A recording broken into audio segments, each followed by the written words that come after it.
What's good? It's MMA Don, and today I built a card for the UFC event in Saudi Arabia in 2024.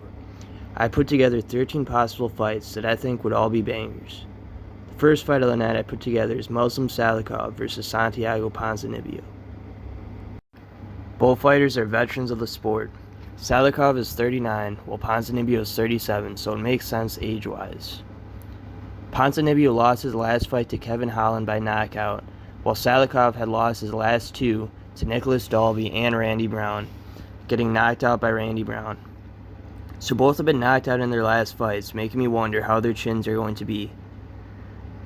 Both are decent strikers, with Salikov having 185 wins and only 13 defeats in Wushu Sanda, a Chinese combat sport, and he is a 5-time Sanda world champion, where he became the only Russian fighter to win.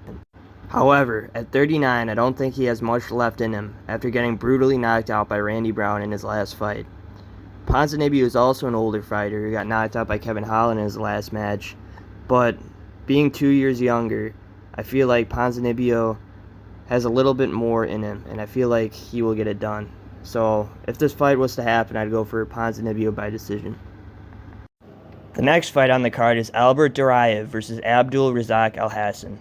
Now this is your classic striker versus grappler matchup, with Abdul Razak Alhassan having explosive power, having all of his wins by knockout. Alhassan lost his last fight to Joe Pyfer by submission, where Pyfer kind of just overpowered him in the grappling department, being the naturally bigger opponent. I think that could play a role in this matchup, as Duraev is a strong grappler. Although we have seen Duraev get out-grappled, like in his fight with Jun Young Park, I don't think that will be a problem against the powerful striker Alhassan.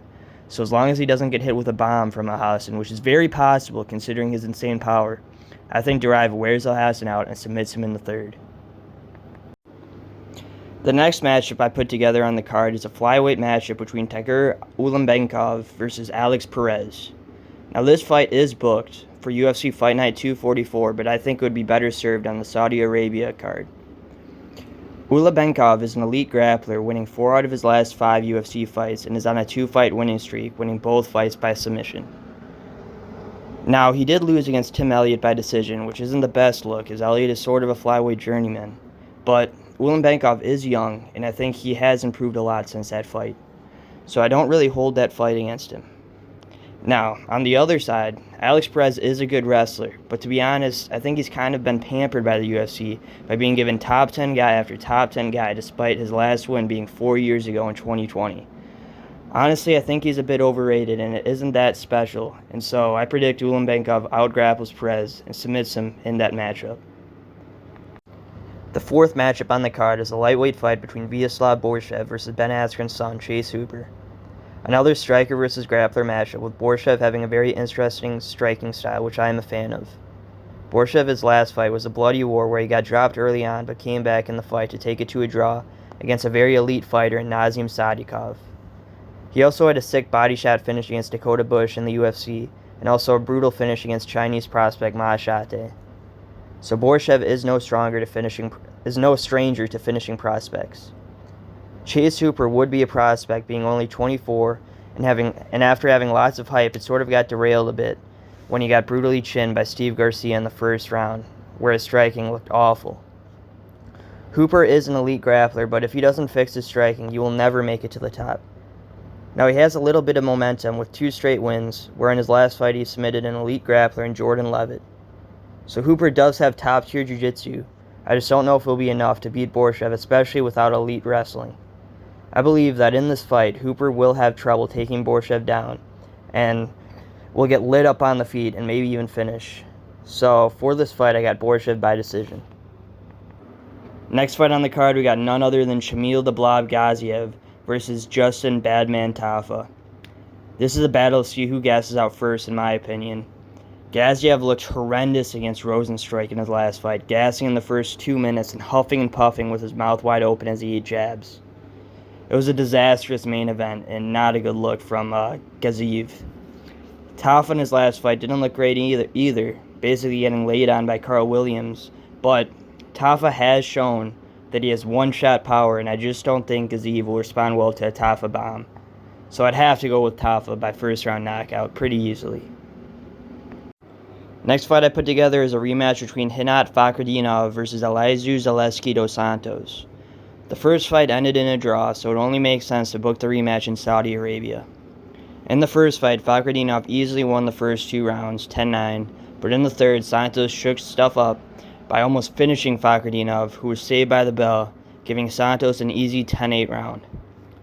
Now, based on the first fight, Fakhretdinov did look like the better fighter throughout the majority of the fight, but Santos showed that he can end it at any moment. Book the rematch so we can get a conclusion on who is the better fighter and who continues to move up the welterweight rankings.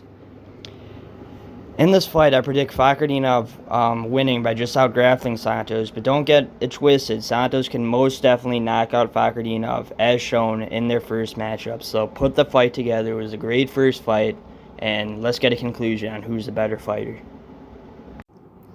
For the preliminary headliner, I put together a matchup between 9th-ranked light heavyweight contender Volkan Oezdemir and 13th-ranked light heavyweight contender Azamat Murzakanov. Oezdemir looked great in his last fight, finishing knockout artist Bogdan Gushkov in the first, which has aged well after Gushkov knocked out Zach Pauga in the first in his next fight. Murzakanov is undefeated with 13 wins and is 3-0 in the UFC, beating former Glory kickboxer Dustin Jacoby in his last fight.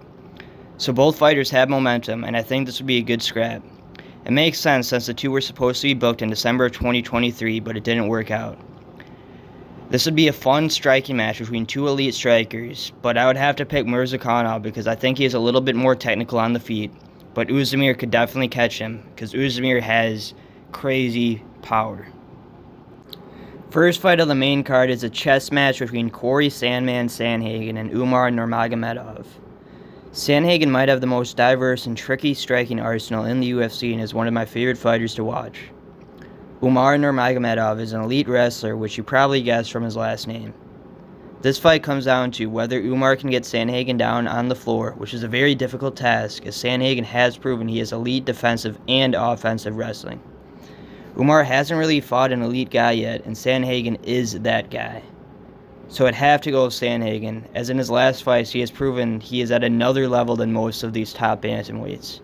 This is a really big test for both guys to see who's the next possible title challenger, so make this fight happen. Next on the main card is a heavyweight fight between Russian Ngannou, Sergey Pavlovich, and top 10 Polish heavyweight Marcin Tybura. Pavlovich got sparked early in the first by Tom Aspinall in his last fight for the interim heavyweight championship, but before that he was on a 6-fight knockout streak all in the first round, including knockouts over Curtis Razor Blaze, Ty Bam Bam Tuivasa, and Derek the Black Beast Lewis. Tybura rebounded from a first-round knockout loss to Tom Aspinall with a first-round submission over Tai Tuivasa. Tybura has been susceptible to heavy hitters in the past, like when he was knocked out in under a minute against Augusto Sakai, or getting knocked out by Shamil Abduraimov, and also getting flattened by Derek Lewis. But since then, he has won 8 of his last 10, and it got some good momentum by submitting Tuivasa. However, I think Pavlovich's power would be too much for Tybura, and I predict he knocks him out in the first if this fight happens. But this fight does make sense, as it would be a great bounce-back fight for Sergey to get him back in the title picture.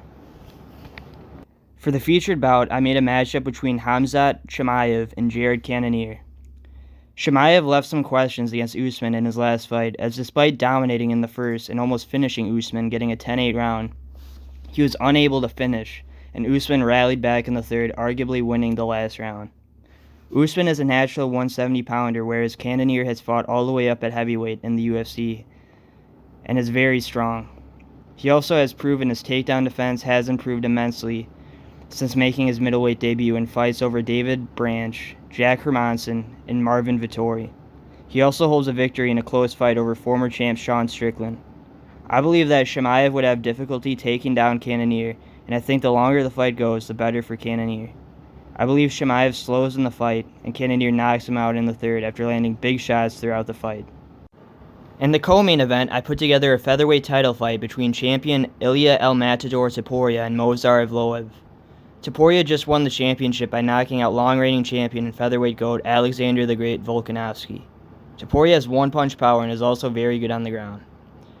His ground game was shown by submitting Brazilian Jiu-Jitsu black belt Bryce Mitchell. Movsar Evloev is an undefeated Russian with 18 victories and is coming off a dominant decision win over top featherweight Arnold Almighty Allen. He is in the top 5, and I believe it's time he gets his shot at the strap. Evloev has elite Greco-Roman wrestling, and his striking is also pretty good. This would be a tough title defense for Topuria, and if he could get through Evloev, it would cement him as the champ. Evloev is a hard guy to put away, so if this fight were to happen, I think Topuria would outclass him on the feet and defend the wrestling to win by unanimous decision. In the main event, I matched up lightweight champion Islam Makhachev versus top contender Dustin the Diamond Poirier. Makhachev called for Poirier after Poirier's knockout win over Benoit Saint-Denis, so this is a fight that might happen. Makhachev is the best grappler at 155 in maybe all of the UFC and has proven that his striking is a very high level as well when he knocked out featherweight great Volkanovski in the first. Poirier has been at the top of the lightweight division for years now and has proven that he's one of the best. In his last fight, he proved the doubters wrong, who thought he was washed up by knocking out top prospect Benoit Saint-Denis after a knockout loss to Justin Gaethje for the BMF title. Poirier has fallen short in all 3 title fights he has had, but almost finished Oliveira by strikes and almost subbed Khabib Nurmagomedov by guillotine in his 2 undisputed championship shots. Poirier definitely has the skills and experience to give Islam a run for his money, but I think that eventually Islam's pressure and non-stop takedowns will wear down Poirier. So in this fight, I got Islam Makhachev by round 3 rear naked choke. So, that is the UFC card for Saudi Arabia that I put together. Let me know what you think. Let me know what other matchups you guys had in mind. Let me know for other types of content you guys would like to see. And please subscribe, please hit notifications, and until next time.